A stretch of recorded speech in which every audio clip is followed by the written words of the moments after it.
नमस्कार विद्यार्थी मित्रांनो, आज आपण खूप महत्त्वाच्या मुद्द्यावरती बोलणार आहोत. तो मुद्दा असा की पोलीस भरतीचे फॉर्म भरण्यासाठी आपल्याला मुदतवाढ भेटलेली आहे. ती म्हणजे 7 डिसेंबर 2025 रात्री 12 वाजेपर्यंत, म्हणजेच 2400 वाजतापर्यंत तुम्ही फॉर्म भरू शकताय. तर मित्रांनो, आता खूप मुलांना एक संदिग्धता आहे. मी फॉर्म भरलाय, बट तो कंटिन्यू राहू देऊ, तिथं जास्त अर्ज आलेत, मग मी चेंज करतो की चेंज करायला पाहिजे की नाही पाहिजे. आणि दुसरा प्रश्न महत्वाचा म्हणजे जे नॉन क्रिमिलेअरचा विषय आहे, ज्यांच्याकडे नॉन क्रिमिलेअर नव्हतं त्यांनी काढायला टाकलं होतं आणि त्यामध्ये त्यांना पावती भेटली होती. त्या पावतीच्या क्रमांकावरती त्यांनी फॉर्म भरलेला आहे. तर मग आता त्यांचं म्हणणं असं आलंय की त्या कंटिन्यू तोच राहू देऊ की कॅन्सल करून आता ओरिजिनल माझ्याकडे आलंय, तर ते त्याच्यावरती भरू. आणि त्या डॉक्युमेंटची म्हणजे व्हॅलिड असेल का, कुठल्या तारखेपर्यंत व्हॅलिड असेल, या सर्व प्रश्नाची उत्तर आपण यामध्ये क्लिअर करणार आहोत. तरी व्हिडिओ सर्वांनी शेवटपर्यंत नक्की पाहायचा आहे. आणि मुंबईला कुणी फॉर्म भरायला पाहिजे, पुण्याला किंवा हे जिथं जास्त जागा आहेत तिथं कुणी फॉर्म भरायला पाहिजे, आणि जिथं कमी जागा आहेत तिथं कुणी जायला पाहिजे, या सर्व मुद्द्यावरती आपण आता बोलणार आहेत. चला वेळ न घालवता सुरू करूया. मित्रांनो, महत्वाचा मुद्दा, समजा ज्या मुलांनी मुंबईला फॉर्म भरलाय, पुण्याला फॉर्म भरलाय, ठीक आहे, तिथं अर्ज जास्त आलेत, आपण चेंज करूयात काय किंवा आपण दुसऱ्या जिल्ह्यात टाकूयात काय.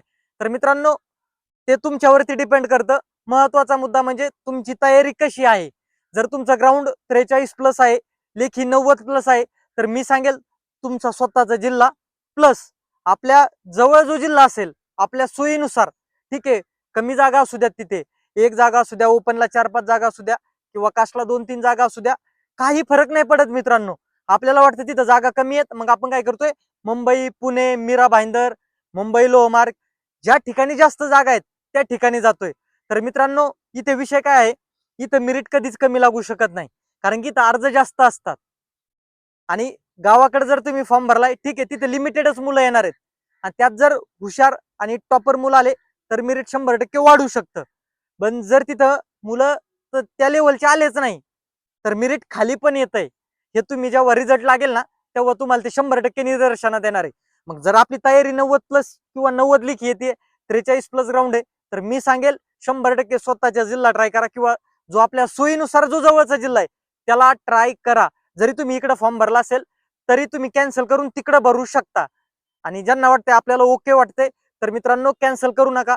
कुठेही गेला तरी तुम्हाला कॉम्पिटिशन सेमच आहे. फक्त हे 3 जिल्ह्याचं सांगितलंय मी, म्हणजे जिथं जास्त जागा आहेत तिथे. समजा बाकी तुम्ही दुसरीकडे टाकलेला आहे, समजा कुठलाही जिल्हा असू द्या, तिथालचा चेंज करण्याची काही आवश्यकता नाही. आणि महत्वाचं म्हणजे डॉक्युमेंट.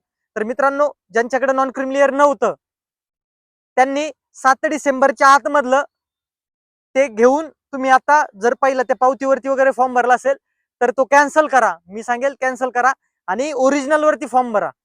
कारण की जेणेकरून आपलं सिलेक्शन जरी झालं तरी आपल्याला काही प्रॉब्लेम यायला नको. कारण की ही संधी परत परत येणारी नाहीये.